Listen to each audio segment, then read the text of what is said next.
해피 마더스데이. 오늘은 어머니 주일입니다. 1년 중 어머니들이 가장 기다리시고 기뻐하는 날이라고 생각합니다. 우리에게 자랑스러운 어머니를 허락하신 하나님께 감사와 영광을 돌리길 원합니다.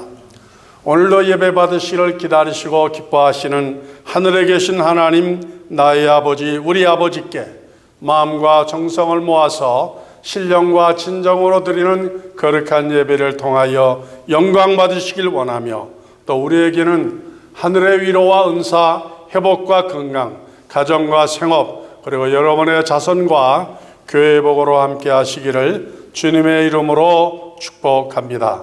아멘. 세상에 부모 없이 태어나는 사람은 한 사람도 없습니다.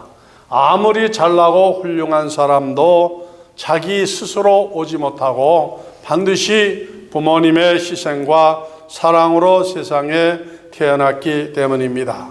그래서 오늘은 부모님의 은혜를 기억하며 감사하는 주일로 지키게 되는 것입니다. 이 시간 은혜 받으실 말씀은 봉독한 말씀 가운데에서 25절 말씀을 중심하여서 내 부모를 즐겁게 하며 너 낳은 어미를 기쁘게 하라고 하는 말씀입니다. 이 말씀이 누구의 명령입니까? 사람의 명령이 아니고 하나님의 명령입니다. 우리를 구원하시고 천국의 주인이 되게 하신 예수님이 우리를 향하여서 내리신 명령이십니다. 명령이 어떤 것인가 하니, 명령은 아무나 하는 것이 아니고 아무나 받을 수 있는 것이 아닙니다. 나를 모르는 사람은 나에게 명령을 하달할 수가 없는 것이죠. 관계가 없는 사람은 명령을 할 수도 없고 받을 수가 없다는 말입니다. 우리가 지금 살고 있는 것은 지구촌 가운데서도 미국이라는 제한된 땅에 살아갑니다. 그렇기 때문에 북한 법이나 중국 법을 우리가 지켜야 할 이유도 없고 또 지키지 아니한다고 해서 우리에게 어떤 해가 오는 것도 아닙니다. 그러나 어느 나라의 법은 지켜야 되는 거예요? 우리가 살고 있는 이 미국의 땅에 현존하는 미국이 정한 그 절차와 법, 모든 것은 우리가 지켜야 할 의무가 있는 것을 말씀하여 주고 있는 것입니다. 하나님이 왜 우리에게 너 낳은 어미를 기쁘고 즐겁게 하라고 명령하실까요? 우리는 하나님의 사람이기 때문에 그렇습니다. 우리는 주님의 사람이기 때문에 그렇습니다. 주님과 우리 하나님과 우리는 어떤 관계인가? 하나님과 우리의 관계는 동등한 관계가 아닙니다. 우리가 하나님보다 높은 관계가 아니에요. 우리가 예수님 위에 있는 관계가 아니고 수직의 관계입니다. 하나님은 우리보다 높은 분이시죠. 위대한 분이십니다. 명령이라고 하는 것은 언제나 아랫사람이 윗사람에게 명령하는 거 아니에요. 아랫사람이 윗사람에 명하여서 이거 하라고 지시했다가는 그 큰일 나는 거죠. 그래서 명령은 힘 있는 사람이 아랫사람에게, 없는 사람에게, 능력자가 그렇지 않은 사람에게 내리는 것이기 때문에 그 명령을 따르지 아니하면은 반드시 징벌이 오게 되어 있습니다. 그러나 그 명령에 순종하면은 상급이 따라온 것이죠. 여러분도 지난 뉴스를 보아서 아시겠습니다마는 지난 뉴스의 화제 가운데 난 제일 화제가 무엇인가 생각해 봤더니 브라질 상파울에서 나온 기사더라고요. 거기에 무슨 기사가 나왔냐면은 마스크를 쓰지 않냐고 문 밖에 나오면은 얼마짜리 티켓을 주겠다 그랬어요? 야, 6,000불짜리 티켓을 주겠대. 아니 미국도 그러하지 않냐는데 브라질 상파울에서 마스크 쓰지 않냐고 길거리 알바하면은 6,000불. 브라질에서 6,000불이면 대단한 액수입니다. 그럼 그 돈 못 내면 어떻게 하는 거예요? 낼 수 없는 사람은 감옥에 가는 거죠, 감옥에. 얼마나 코로나 사태가 심각하면은 브라질 상파울에서 그렇게 엄중하게 명령을 내리는가 모르겠습니다. 지구촌에서 코로나 문제로 해서 가장 큰 티켓이 바로 상파울에서 이번에 이제 지시한 그런 명령이 아닌가 생각을 해보게 되어집니다. 하나님께서 우리에게 주신 내 부모를 순종하라고 하신 것이 바로 이런 명령입니다. 지시, 권면사항이 아니에요. 해면 좋고 안 해도 그만이다 이런 게 아니고 뭐라 그랬어요? 아주 직설적으로 내리신 명령이기 때문에 이것은 하기 싫어도 어떻게 해야 돼요? 해야 되지는 겁니다. 힘이 들어도 해야 되지는 거예요. 조건이 없습니다. 무조건 순종해야 되지는 거예요. 명령에는 나를 낳아주시고 길러주신 부모님께 효도하고 부모님을 즐겁게 해드리는 것은 누가 원하시는 일이라고요? 우리 부모님도 원하시지만은 그 이전에 누가 원하시는 거예요? 하나님이 원하시는 겁니다. 주님이 원하시는 거예요. 그 일에 순종하면은 주님이 기뻐하신다는 거예요. 순종하지 아니하면은 하나님도 제껴놓는 겁니다. 제껴놓는 거예요. 그래, 네 멋대로 살아봐라. 이렇게 하는 것이죠. 그러므로 오늘 내 부모를 즐겁고 기쁘게 하라는 말씀으로 우리 모든 부모님들이 위로를 받으시는 시간이 되어지시기를 간절히 축원합니다.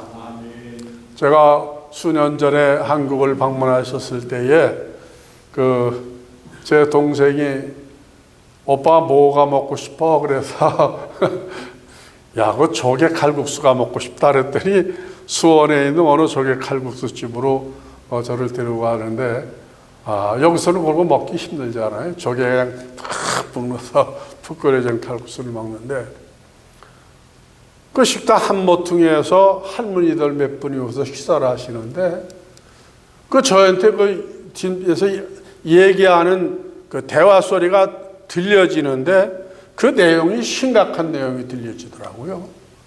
세 분이 앉아서 식사를 하시는데 어떤 분이 그런 말씀을 꺼내시더라고요. 자기 친구 중에 한 분이 이제 혼자 사는데 그 혼자 사시게 되면 여러 가지 모양으로 외롭고 힘듭니다만은 특별히 보고 싶은 사람이 있다고 그러더라고요. 누가 제일 보고 싶어요? 손주 새끼가 보고 싶어요. 손주 새끼가. 자식 새끼들은 보기 쉽지 않아도 손주 새끼가 보고 싶은데 어떻게 해야 돼요? 보려면 어디를 가야 돼요? 아들 집에 가야지. 아들 집에.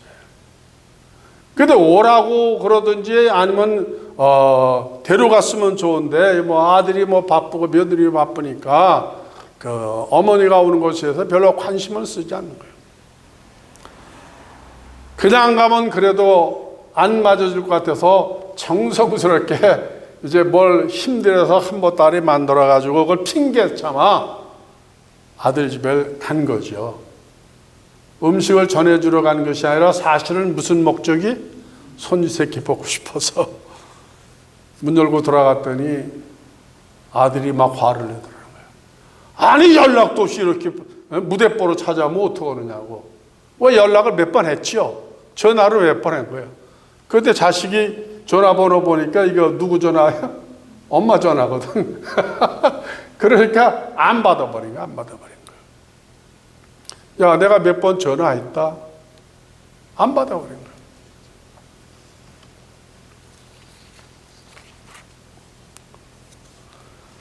엄마가 정성 들여 만들어간 음식에는 관심도 보이지 않습니다. 얼마나 참 분하고 화가 나겠어요.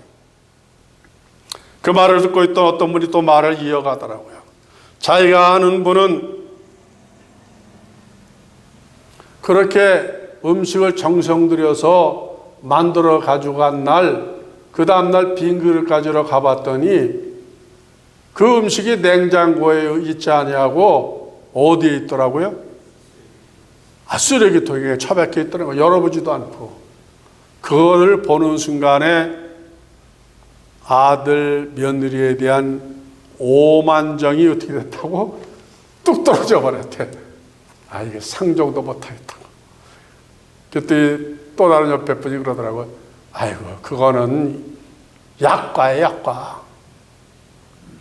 그러면서 하는 말이 무슨 말이고 하니 자기 친구는 아들이 자꾸만 살고 있는 아파트를 자기 명의로 해달라는 거예요.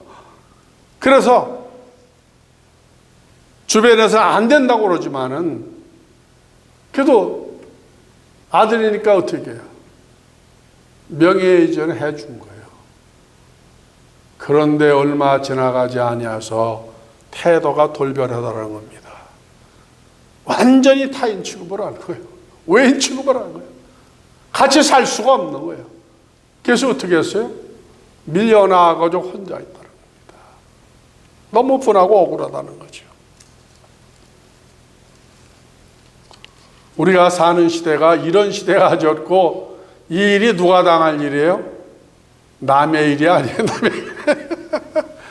우리가 다 당할 일이고 당하고 있는지도 모르겠습니다. 뭐 옛날 우리가 어렸을 때는 한국이 동방예의지국이라고 하더니 지금은 다른 나라가 되어져 버렸습니다. 그러지 아니어도 가는 세월이 참으로 너무 아쉽고 또 살아가는 것이 너무 슬프고 외로운데 이런 대저까지 받게 되니까 정말로 슬픈 일이 아닐 수가 없는 것입니다.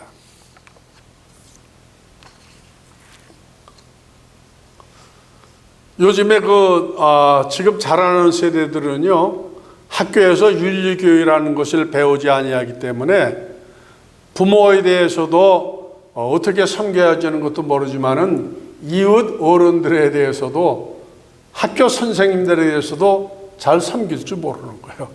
선생님들도 잘못하면은 그 중고등학생들한테 막 들이받치기도 하고 뭐 매도 맞는다고 그러지 않습니까? 근데 오늘 성경은 뭐라고 말씀하는 거니? 너 낳은 아비를 청종하라 그랬어요. 청종. 아버님의 말씀, 부모님의 말씀, 어머니의 말씀을 잘 들으라는 거죠. 잘 들으라는 거예요. 내 늙은 어미를 경히 여기지 말라 그랬습니다. 자기는 늙지 않나요? 다 늙어가는 과정인 것입니다. 뿐만 아니라 한 걸음 더 나아가서 내 부모를 무엇하게 하라고? 즐겁게 해드리라고 그랬습니다.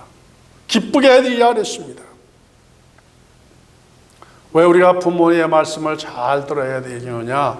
부모님의 말씀은 세상에서 우리가 들어야 할 말씀 가운데서 진리의 말씀이죠. 부모는 항상 그릇된 가르침을 주시지 않습니다. 자식이 잘 되어지는 말씀만 주는 거예요. 세상에 나에 대해서 부모보다 더 잘하는 사람이 누가 있습니까? 부모밖에 없는 거예요. 그 부모의 말을 듣지 아니하면은 그 사람은 성공하는 사람이 되어줄 수가 없는 것입니다. 우리가 잘 아는 미국의 제16대 대통령이 아브라함 링컨이죠. 그 링컨이 어머님에 대한 효도가 많은 사람들에게 귀감이 되어지고 있습니다. 남북전쟁을 승리로 이끌고 승리의 잔치를 준비하고 있는 것으로 이제 그 당시에는 자동차가 없으니까 이제 마차를 타고 가는 거죠.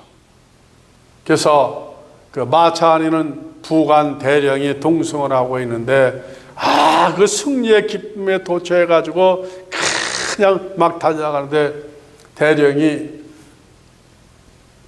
링컨에게 권하는 것이 있습니다. 각하, 이 축하주 한 잔 마시자고. 아마 좋은 상품의 이제 포도주를 따라가지고 딱 링컨에게 드렸더니 링컨이 뭐라 그랬어요? 그것을 받지 않았습니다. 나는 술을 하지 않네. 깜짝 놀랐죠. 링컨 대통령이 그거를 자주 받았기 때문에 자기가 활용해서 여러 번 받아왔는데 그날 따서 받지 않는 거예요. 상관이 안 받는다니까 어떻게 하겠어요? 내려놔야지. 조금 더 가다가 이번에는 각하, 그러면 이거 한 잔 받으시죠. 그러고서 한 대 받으시라면서 담배를 또 권한 겁니다. 그런데 링컨이 나는 담배도 하지 않는다고 그러면서 거절했습니다. 링컨은 술과 담배를 잘하는 분이었는데 갑자기 갑자기 그런 거예요. 깜짝 놀라는 거죠. 아니, 각하께서 술과 담배를 자주 해오는 것을 아는데 어떻게 이렇게 갑자기 술도 안 하고 담배도 안 한다고 말씀을 하십니까? 그랬더니 링컨이 그렇게 말을 하다는 거예요. 내가 술과 담배를 하지 않는 이유가 있다네. 그게 뭐냐면은 나의 어머니가 임종하시면서 나에게 부탁하기를 술과 담배를 금해 주기를 나에게 생명을 걸고 맹세해 주겠느냐고. 그래서 다른 때 같으면 자기가 약속을 하고도 어길 수가 있지만 언제? 임종하면서 어머님이 마지막 소원으로. 왜 그 소원을 그런 아들에게 그런 부탁을 했을까요? 술과 담배로 인하여서 자기의 아들이 육체적으로 큰 어려움을 당할 것을 알기 때문에 마지막 부탁을 했어요. 그래서 링컨이 임종 앞에서는 어머니 앞에 안 한다고 할 수 없어서 어머니 편안히 가세요. 내가 생명을 걸고 목숨을 걸고 어머니한 약속을 지키겠습니다. 그 약속을 한 거예요. 대령한테 얘기했습니다. 자네 같으면은 어머님의 임종시 마지막 유언으로 맹세를 했는데 그 맹세를 깨고서 다시 술, 담배를 할 수 있겠다. 그랬더니 그 대령이 그랬다 그러죠. 각하, 그런 맹세라면은 나도 지켜야만 합니다. 왜냐하면은 나에게 그런 어머니가 있으면 지금의 이 영광, 나도 대통령이 되어질 위치에 있었을 테니까 지켜야 될 것이라고 말을 했다 그랬습니다. 그런데 링컨과 그 어머니의 관계는 무슨 관계냐면은 친모가 아니에요, 친모. 링컨이 14살 때에 생모가 돌아가셨습니다.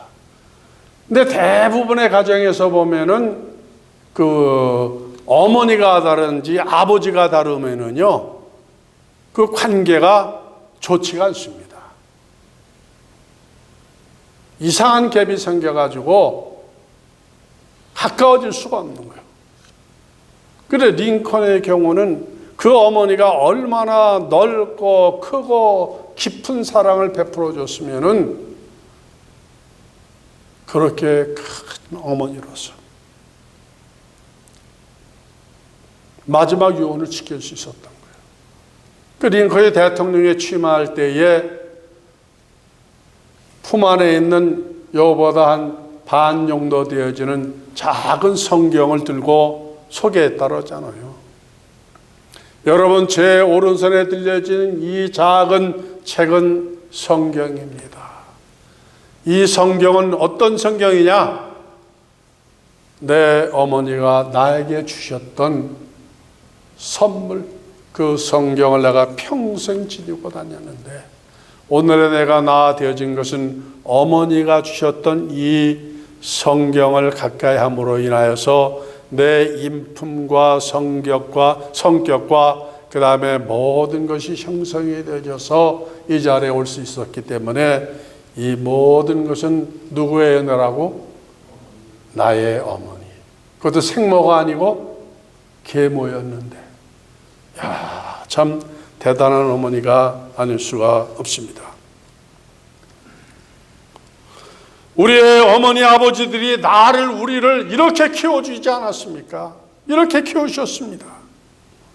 그래서 성경은 내 부모를 즐겁고 기쁘게 해드리라고 명령하는 것이고, 특별히 에베소서 6장에 보면은 자녀들아 너희 부모를 주 안에서 순종하라. 이것이 무엇이라? 옳은 일이라 그랬습니다. 옳은 일. 자녀들이 부모를 순종하는 것이 옳은 일인데 순종 안에도 두 가지가 있다 그랬죠. 주 바깥에서 하는 순종과 주 안에서 하는 순종.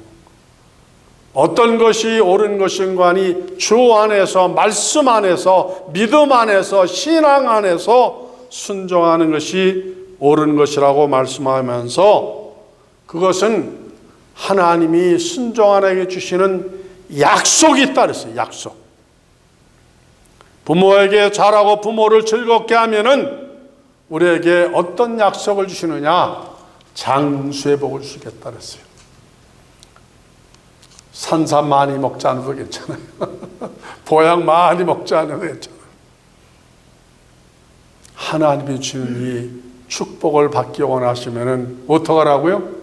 부모에게 순종하고 부모를 기쁘게 해드리라고 말씀하셨습니다. 우리의 육체만 건강하게 하는 것이 아니라 영혼의 건강도 주시고 마음의 평강을 주실 뿐만 아니라 또 이 땅에 살아가는 동안에 무엇게 해주겠다고? 형통케 해주겠다 그랬어요. 형통. 사람이 살아가는데 세 가지가 형통해야 된다 그러죠. 물통이 있어야 돼. 물통. 물질이 형통해야 된대요. 막힘이 없이. 하나님의 은혜 주시면 쓰고도 남는 복을 주신 줄로 믿으시면 아멘 하시기 바랍니다. 아, 참 나는 그 미국에 감사하더라고.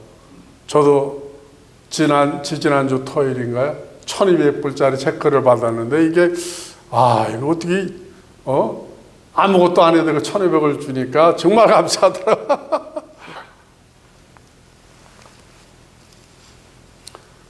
물질 형통만 주시는 것이 아니라 또 인통이 필요하다고 그러셨어요. 사람과 사람 교제가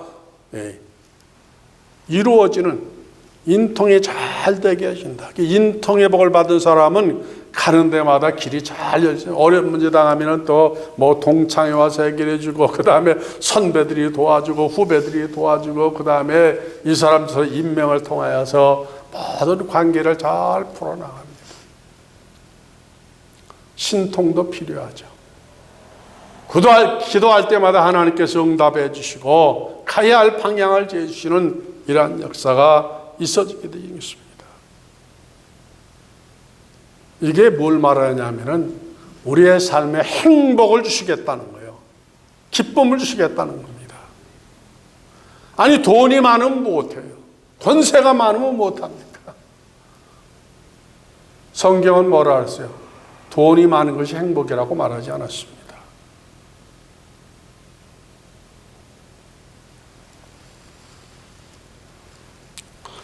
혹자는 그렇게 말할지 모르겠습니다.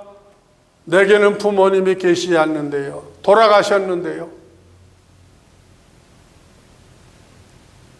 우리의 부모는 내 부모만 부모가 아니고 내 주변에 있는 어른들도 우리가 섬겨야 할 다 부모인 것을 믿으시면 아멘 하시기 바랍니다. 왜냐하면 마태복음 25장에 보면은 예수님이 그렇게 말씀하지 않았습니까? 지구상에 태어났었던 모든 사람을 다 살려서 공중에 이제 백보자 심판을 하시는데 그때에 뭐 수백억인지 그 이상이 될지 모르겠습니다만은 예수님께서 각 사람을 다 두 분류로 나누지 않습니까? 오른편, 왼편으로. 천국을 상속받을 자들은 다 오른편으로 그 다음에 나누신 다음에 예수님이 뭐라 그랬어요? 이 오른편에 있는 수많은 사람 가운데 지극히 적은 한 사람에게 행한 것이 곧 누구에게 행한 것이라? 나 예수 그리스도에게 행한 것이라 말씀하여 줬습니다. 우리 주변에 구원받은 믿음의 사람, 연약한 사람, 연로하신 분에게 내가 사랑을 베풀고 정성을 베풀고 그분에게 위로와 기쁨과 행복을 드리는 것은 곧 누구를 기쁘게 하는 것이라고요? 하나님을 기쁘게 하는 것이라고 했어요. 내게 그러한 실력과 능력과 재력이 있음에도 불구하고 그렇게 행하지 아니한 것은 누구에게 행하지 않은 것이요? 주님께 행하지 않은 것이죠.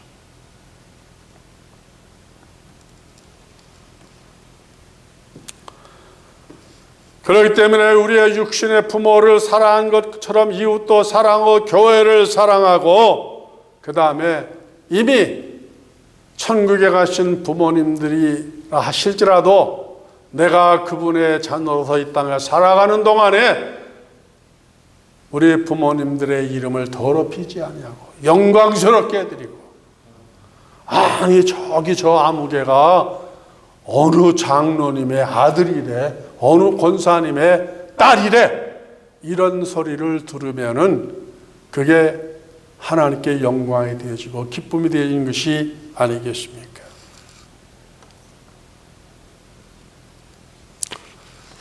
우리가 무엇으로 어떻게 부모님께 기쁨을 드릴 수 있을까요? 여러 가지가 많이 있지만은 사실은요, 내 건강을 잘 유지하는 것도 누구를 기쁘시게 하는 거예요? 부모를 기쁘시게 하고 하나님을 기쁘게 하시는 겁니다. 이 몸도 내 몸이 내 것이 아니고 누구의 것이니까 부모의 일부고 하나님의 소유이기 때문에 성경은 이 몸이 하나님의 성전이라고 말씀하지 않습니까? 그래서 우리가 이렇게 마스크도 쓰고 건강 조심하는 것도 누구를 위해서? 하나님을 위해서, 부모를 위해서, 우리 자녀를 위해서 그러한 것 아니겠습니까? 우리의 가정을 잘 지키는 것도 부모에게 효도하는 겁니다. 자녀가 잘못되면 누가 제일 아파하세요? 자녀의 가정이 풍지박산나면 누가 제일 슬퍼하세요? 부모님이 슬퍼하는 거죠.